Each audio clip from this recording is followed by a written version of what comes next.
जय हिंद दोस्तों, मैं एसपी सर आप सभी मित्रों का सदाशिव कोचिंग क्लासेस के यूट्यूब चैनल पर हार्दिक स्वागत करता हूं। दोस्तों DElEd BTC 4th semester complete mathematics section के अंतर्गत दोस्तों आप सभी मित्रों के प्रैक्टिस सेट चल रहे हैं। अभी तक मैंने आप सभी मित्रों को 29 प्रैक्टिस सेट प्रोवाइड कराए, यानी दोस्तों आज की क्लास में प्रैक्टिस से दोस्तों कौन सा 30 नंबर। बहुत ही ध्यान से, बहुत ही अच्छे से दोस्तों देखिएगा। जितने भी मैंने प्रैक्टिस सेट, पवन सीरीज के वस्तुनिष्ठ प्रश्न, मॉडल पेपर, प्रीवियस ईयर के क्वेश्चन पेपर, जो कुछ मैंने कराया है ये सब आपके लिए बहुत ही इंपॉर्टेंट है। अभी तक नहीं देखा है तो जरूर देखिए प्रीवियस ईयर के क्वेश्चन पेपर, मॉडल पेपर, पवन सीरीज के वस्तुनिष्ठ प्रश्न, ठीक है, ये जरूर देखिए। इसके लिए प्लेलिस्ट बनी है जिसे आप सीरियल से अच्छे से देख पाएं। प्लेलिस्ट का नाम है DElEd 4th semester maths PS PYQ and MP 2024। जैसे आप इस पर क्लिक करेंगे तो ये सब कुछ देख पाएंगे, ठीक है। आप सभी मित्र शुरुआत में ही इस वीडियो को अपने अपने स्तर से जरूर शेयर कर दीजिए। चलिए आज के प्रैक्टिस सेट का पहला प्रश्न बहुत ही ध्यान से देखिएगा। आपसे कहता है एक आयत की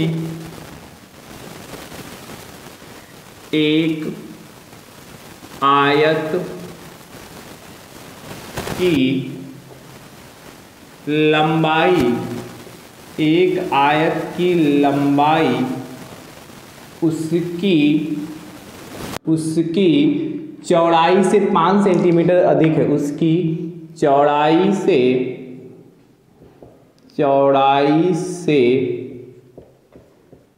5 सेंटीमीटर अधिक है। आगे आपसे कहता है यदि उसका परिमाप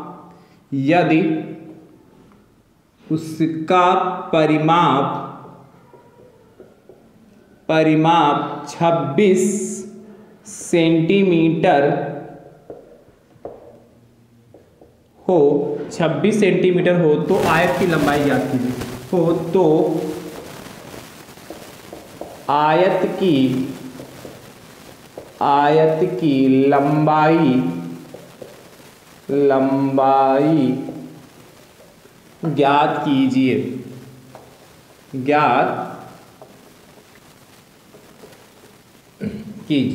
कह रहा है एक आयत की लंबाई उसकी चौड़ाई से 5 सेंटीमीटर अधिक है।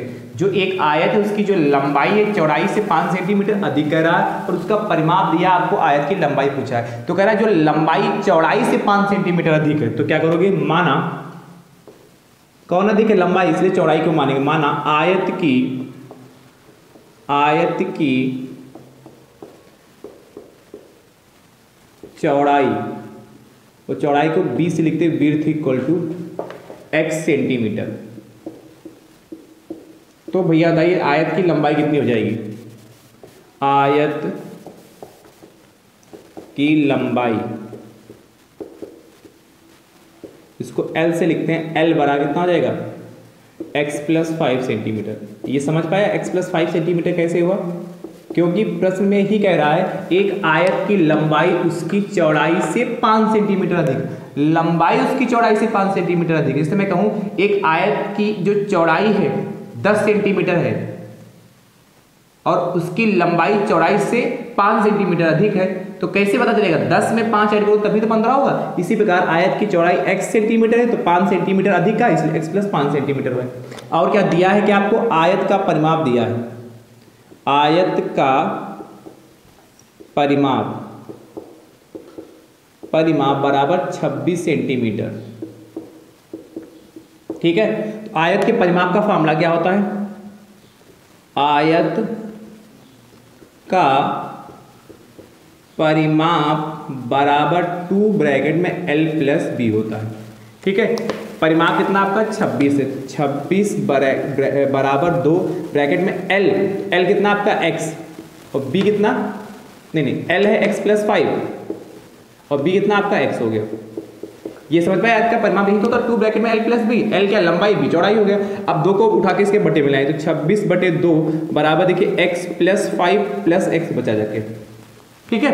देखिएगा 2 एकम 2, 2 एकम 2 और 2 3 6 हो गया, तो यानी कि 13 = x प्लस एक्स कितना 2x प्लस का 5 हो गया। अब देखिए 2x को अपनी जगह पे रखिए, 5 को उठा के इधर लाए तो 13 और ये 5 उठा के इधर लाओगे तो माइनस का 5x इक्वल टू 2x हो गया। यानी कि 8 बराबर 13 में से 5 जाएगा तो 8 ही बचेगा 2x, यानी कि x इक्वल टू 8/2। काट लीजिए, 2 एकम 2, 2 चौकू 8, 4 आया जाके। तो फाइनल आंसर इसके बाद लिखिएगा 4, x की वैल्यू 4 सेंटीमीटर आई। ठीक है, आपसे पूछा क्या है, आयत की लंबाई हो, आयत की लंबाई कितनी x प्लस 5 है, तो क्या लिखोगे अतः फाइनल आंसर आयत की लंबाई बराबर कितना x प्लस 5, x की वैल्यू कितनी है 4 और प्लस 5 है कि नहीं, तो 4 प्लस 5 हो गया कितना 9 सेंटीमीटर हो गया। ये हमारा फाइनल आंसर आ गया, अतः आयत की लंबाई 9 सेंटीमीटर। अगला देखिएगा, बहुत ही अच्छा प्रश्न है, ठीक है, नोट हो गया।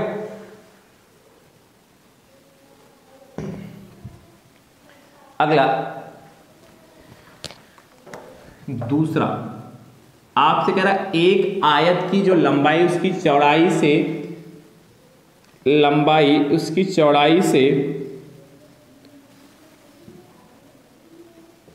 7 सेंटीमीटर अधिक है, यदि उसका परिमाप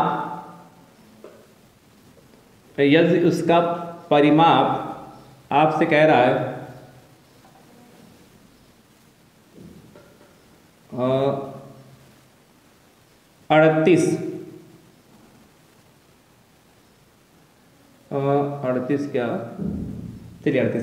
38 सेंटीमीटर हो तो आयत की लंबाई ज्ञात कीजिए। ठीक है, कितना हो 38 सेंटीमीटर हो तो उसकी लंबाई ज्ञात कीजिए। ठीक है, जैसे किया है वैसे करिएगा और इसका उत्तर दोस्तों आप कमेंट बॉक्स में जरूर दीजिएगा। नोट कर लो भाई फटाफट।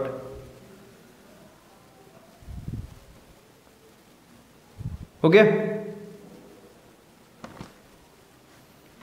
चलिए अगला प्रश्न देखिएगा। अगला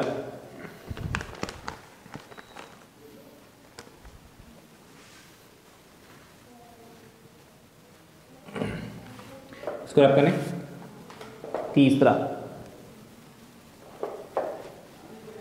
तीसरा दोस्तों आपसे कह रहा है,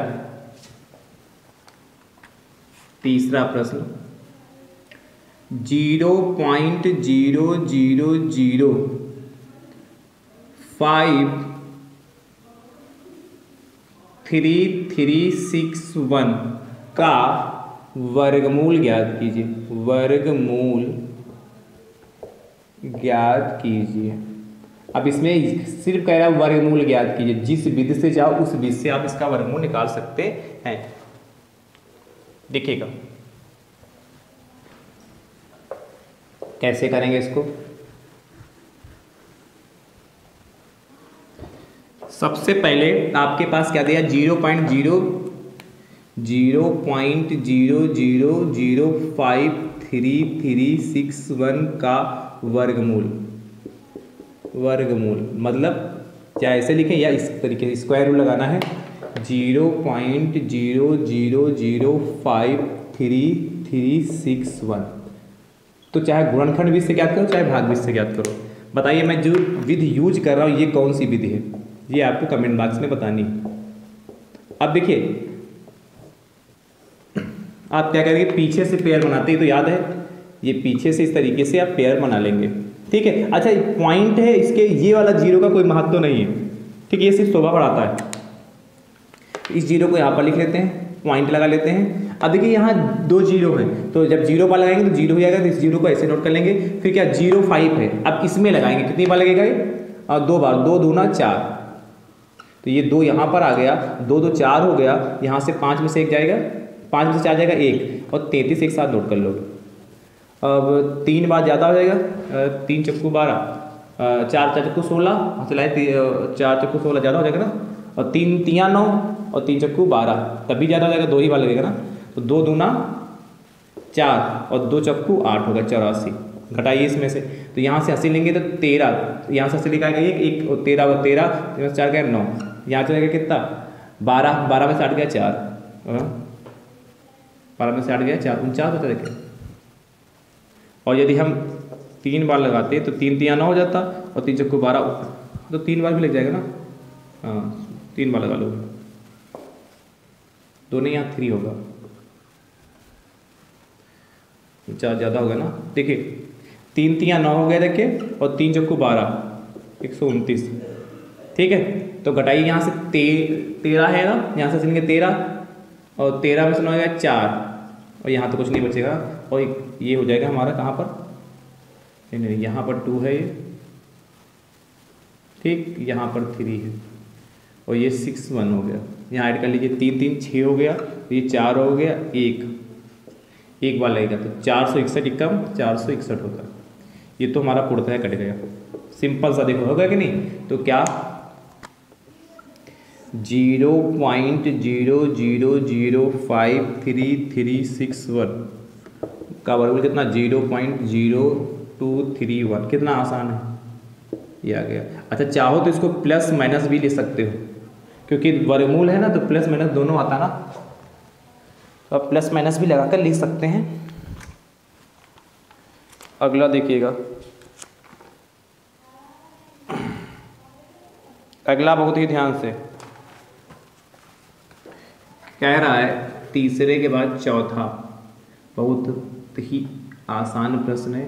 0.105625 का वर्गमूल ज्ञात कीजिए, का वर्गमूल ज्ञात कीजिए। जैसे किया है वैसे करिएगा, और इसका उत्तर दोस्तों आप कमेंट बॉक्स में जरूर दीजिएगा। चलिए नोट कर लो, हो गया। अगला 4th के बाद 5th नंबर देखिएगा। 5th आपसे कह रहा है पांचवा कहता है, निम्न समीकरणों को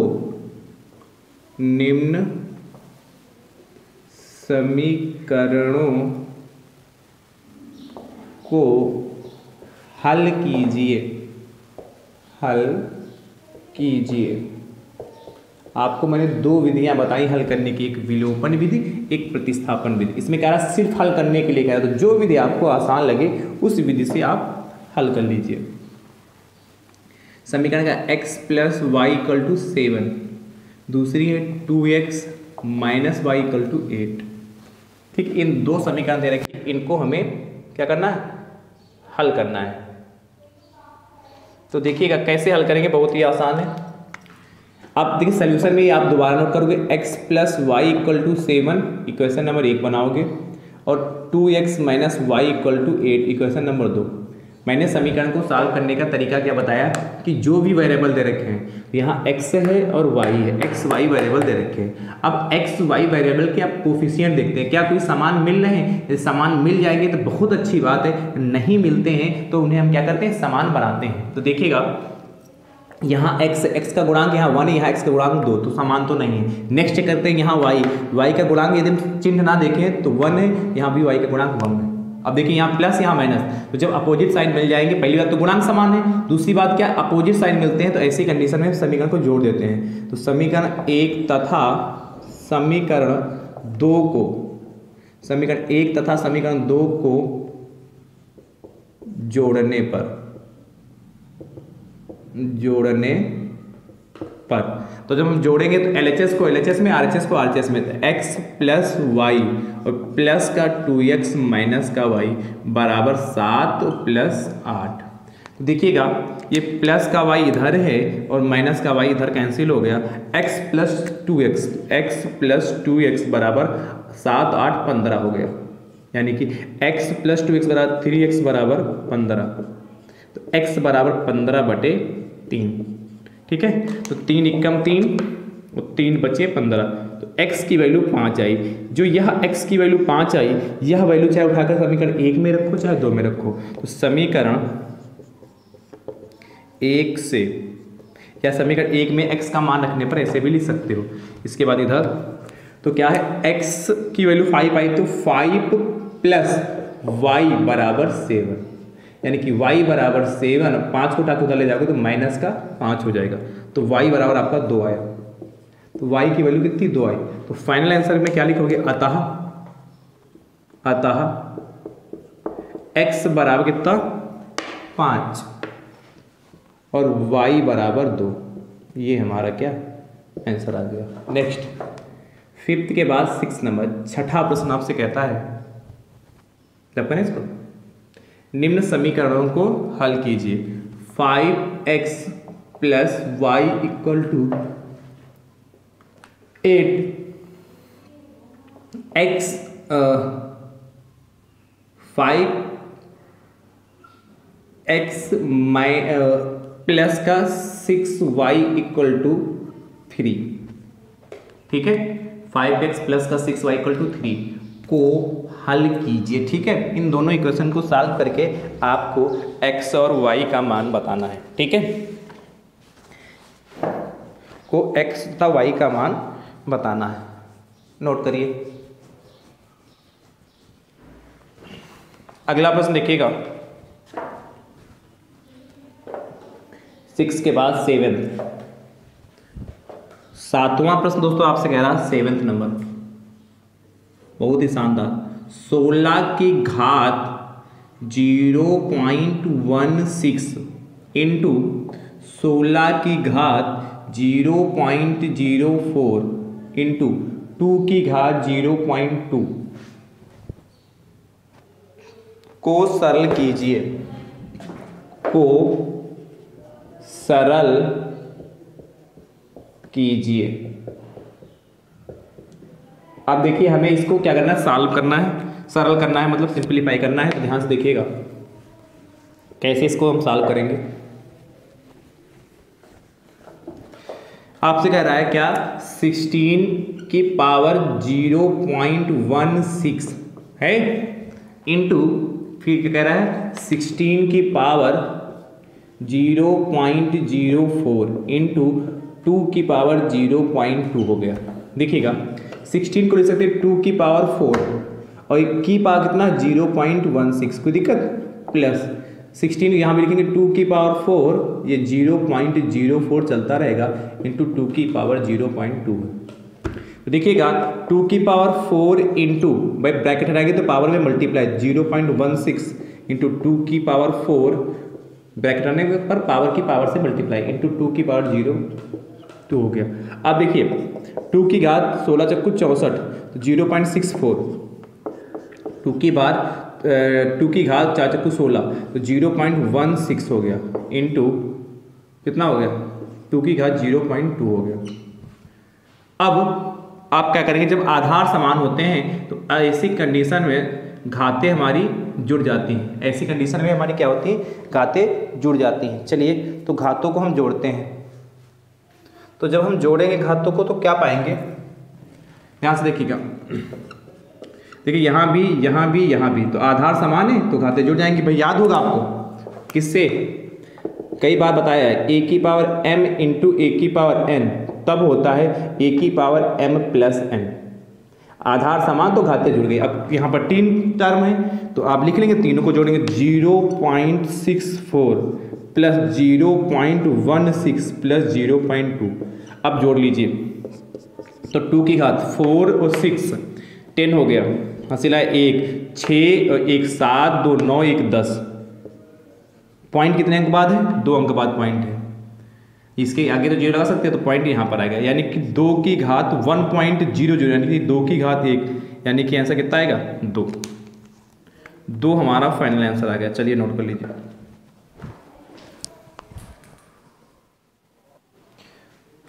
ठीक है, समझ गए ना। चलिए अगला प्रश्न देखिएगा, 7 के बाद 8 नंबर, 8 नंबर कह रहा है। देखिए बहुत बढ़िया प्रश्न है, देखने में थोड़ा भारी भरकम लग रहा था कि नहीं। 8 नंबर आपसे कह रहा है, एक धातु की ठोस आयताकार सिल्ली, एक धातु की ठोस आयताकार सिल्ली आयताकार सिल्ली की माप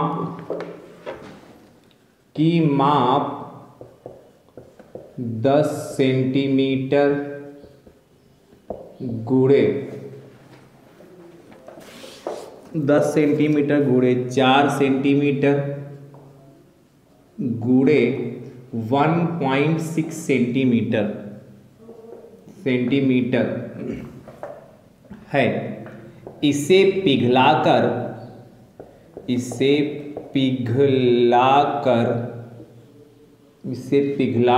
एक ठोस घनाकार सिल्ली बनाई जाती है। इसे पिघलाकर एक ठोस घनाकार सिल्ली बनाई जाती है।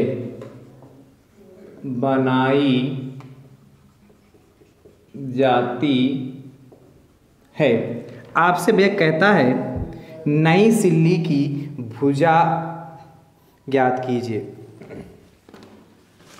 नई सिल्ली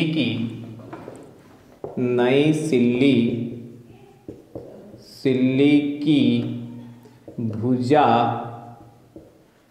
ज्ञात कीजिए। बहुत बेहतरीन प्रश्न है, ये आ चुका है आपके एग्जाम में।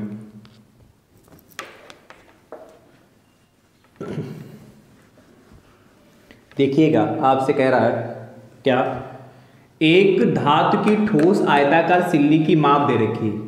एक धातु की ठोस आयताकार सिल्ली की माप ये दे रखी है। इसे पिघलाकर एक ठोस घनाकार सिल्ली बनाई जाती है। तो नई सिल्ली की भुजा ज्ञात कीजिए। तो क्या है, दिया है, मैं क्या लिखूंगी, दिया है। क्या दिया है, ठोस आयताकार सिल्ली की माप, ठोस आयताकार सिल्ली की लंबाई भाई देखिए 10 सेंटीमीटर दे रखा है यहाँ पर, ये 4 सेंटीमीटर, ये 1.6 मीटर, तो इसको मान लेते हैं लंबाई L बराबर 10 सेंटीमीटर। उसके बाद ठोस आयताकार सिल्ली की चौड़ाई, ठोस आयताकार सिल्ली की चौड़ाई B बराबर 4 सेंटीमीटर। उसके बाद ठोस आयताकार सिल्ली की ऊंचाई H बराबर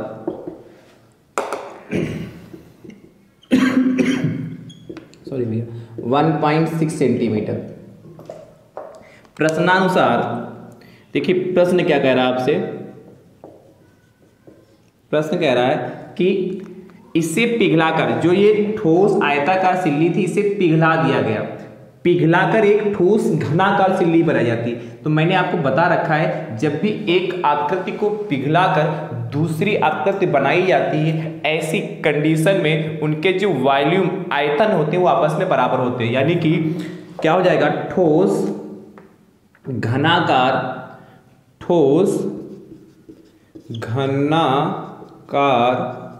सिल्ली का आयतन बराबर ठोस आयताकार सिल्ली का आयतन, ठोस आयताकार सिल्ली का आयतन, ठोस आयताकार सिल्ली का आयतन। तो देखिए ठोस घनाकार सिल्ली, तो घन का जो आयतन होता है भुजा क्यूब होती, तो भुजा को यदि हम a मान लें तो ये उतना a क्यूब हो जाएगा, ठीक है। और ठोस आयताकार सिल्ली का आयतन तो L into B into H, ठीक। नई सिल्ली की भुजा कहाँ है, चाहो तो लिख सकते हो, माना नई सिल्ली की भुजा बराबर a, तो यहां से देखिए a क्यूब बराबर L की वैल्यू आपकी कितनी 10, B की वैल्यू आपकी कितनी 4, और H की वैल्यू कितनी 1.6। तो देखिएगा a क्यूब बराबर 4 16 कुछ 64, यदि हम 6.4 होगा। हाँ, और जब इससे मल्टीप्लाई करेंगे तो a क्यूब बराबर कितना 64.0 हो जाएगा, यानी कि a बराबर क्यूब रूट 64 हो जाएगा। और यानी कि a का 60 को मतलब 4 गुणे 4 गुणे 4, 4 चक्कू 16 चक्कू 64, यानी इसका क्यूब रूट इतना 4 आता, 64 का क्यूब रूट 4 सेंटीमीटर आ जाएगा। कितना है 4 सेंटीमीटर। तो जो a की वैल्यू 4 सेंटीमीटर और नई सिल्ली की भुजा कितनी आ जाएगी 4 सेंटीमीटर। चाहो तो यहाँ मान के लिख सकते हो, माना, यहाँ माना नई, मैं लिख देता हूँ, चलिए एक लाइन और बढ़ा देता हूँ, माना नई सिल्ली की भुजा बराबर a सेंटीमीटर। ठीक, इसे ध्यान। तो फाइनल आंसर क्या लिखोगे इसके बाद इधर, अतः नई सिल्ली की भुजा बराबर 4 सेंटीमीटर।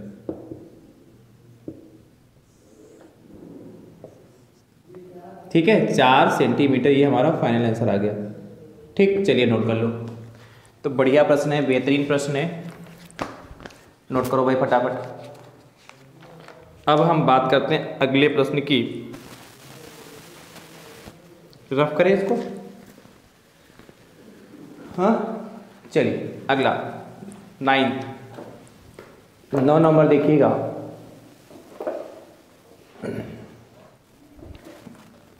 9 नंबर आपसे कहता है 9, एक पासा फेंकने पर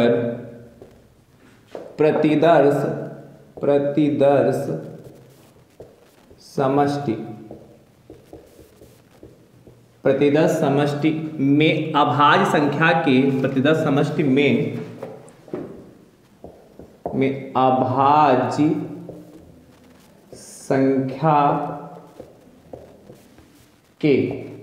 संख्या के अवयवों की संख्या, अभाज्य संख्या के अवयवों की संख्या है, अवयवों की संख्या है। ध्यान से समझिएगा, इसको रब करें।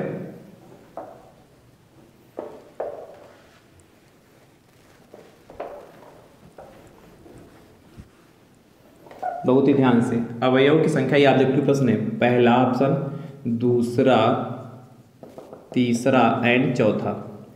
पहला ऑप्शन आपसे कहता है 2, 4, 1, 3।